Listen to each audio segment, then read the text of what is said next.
ကဲ့သို့သာသနာရေးရာနှင့်ပညာရေးရာကဏ္ဍများအတွက်လွန်စွာမှပင်ဘုဒ္ဓ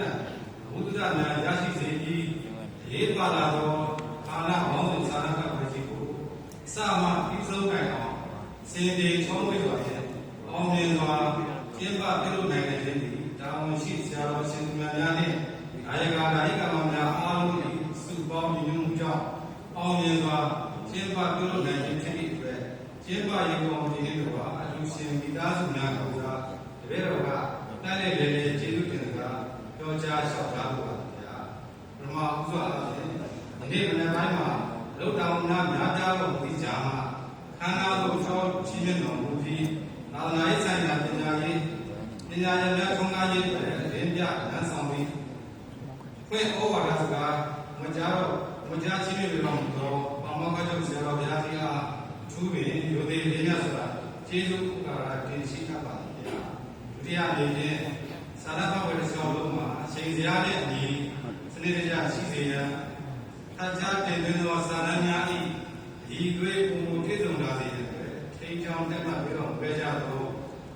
ဘာတိဆရာတော်ကြီးများနဲ့ပညာရှင်ဆရာတော်များအားလုံးကိုလည်းလူသေးလေးစားစွာဖြင့်ကျေးဇူးတင်ရှိအပ်ပါသည်ဗျာတတိယအနေနဲ့ဒီဌာနပေါင်းစုံစာရကဝယ်တွင်မိမိတို့၏သက်ဆိုင်ရာကဏ္ဍရများကဓမ္မဝိနည်းစာပေအစီအစဉ်များကိုစွမ်းစားတမန်သူတေသနာပြုကစာရပြုစုပြီးဘုဒ္ဓလုံးမှာဖတ်ကြားဆွေးနွေးတော်မူကြကြသောစာရရှင်ဆရာတော်များအားလုံးကိုလည်းတန်ဖိုးမဖြတ်နိုင်သောစာပေပညာများအထောက်အကူများအတွက်အထူးပင်ဂုဏ်ယူဝမ်းမြောက်မိပါကြောင်းဘုရားတော်လျှောက်ထားလိုပါသည်ဗျာဆက်လက်ပြီးခန္ဓာချင်းမြောက်ရေးအတွက်ဓမ္မရသာသနာတော်ပြီးတိမ်တော်မြတ်ကြီးအားလုံးစုံပြန်လည်ပြုပြင်မွမ်းမံလူကံကုသိုလ်ပြုခြင်းနဲ့စံစကတ်ခြင်းနဲ့ဤစာရကဝကြီးခန္ဓာကုသိုလ်ရဲ့အခန့်ကျင်းဝေးပါမချမ်းပုံကြစိတ်စုစုတို့ကို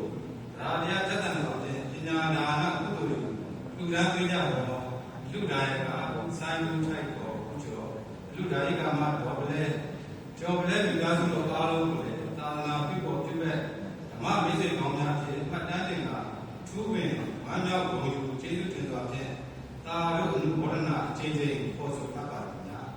ထို့ပြင်ဒီဌာနပေါင်းစုံသာရကဝကြီးပေါင်းမြင်နိုင်စေရန်နောက်ွယ်မှာလောဘဒါနကုသိုလ်ယူပံ့ပိုးပေးကြသော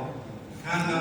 ခြင်းမဆောင်ရွက်မှုများနဲ့ဆက်ွက်သားများစားတော့ဝေယဝိသအတွက်ဆောင်ရွက်ကြပါတော့များနဲ့ခန္ဓာကိုတရားရှင်းပြပေးကြသောတပရိသတ်ကျော်ကောင်းပေါင်းလို့အားလုံးတို့လည်းကျေးဇူးတင်ရတဲ့ရှင်တော်ကျမ်းပါတော်ဖြင့်ကိုယ်စိတ်နှလုံးချမ်းသာတော်ဖြင့်သာသနာပြုလုပ်ငန်းများကိုစားတဲ့ကိုဆောင်ရွက်နိုင်ကြပါလေကြောင်းဆုမွန်ကောင်းကောင်းဖြင့်တပည့်တော်၏ကျေးဇူးတင်စကားကိုဒီကုန်းချောရပါသည်ဆရာတော်ရှင်သူများတို့